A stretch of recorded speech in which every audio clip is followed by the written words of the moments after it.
Jedrska elektrarna je ponovno v obratovanju in seveda dobavlja električno energijo vsem potrošnikom.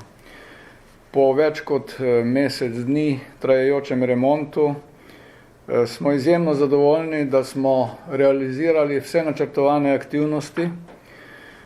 Predvsem sem sodi seveda zamenjava jedrskega goriva, potem preverjanje integritete materialov, komponent in struktur, preventivno vzdrževanje ključne opreme in pa velik del tehnološke nadgradnje.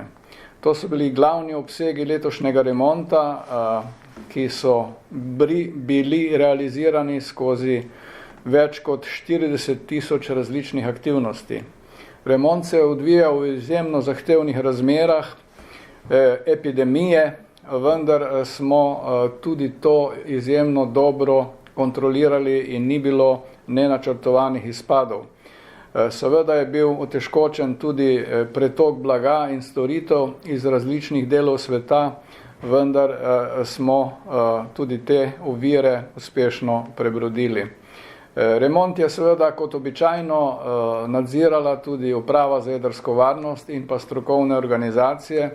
Predvsem bi želel na tem mestu pohvaliti izjemno sodelovanje vseh teh inštitucij skupaj z nami, kar je seveda rezultiralo z dobrim rezultatom in izvedbo remonta v zastavljenem obsegu in v časovnem okviru, ki je bil predviden.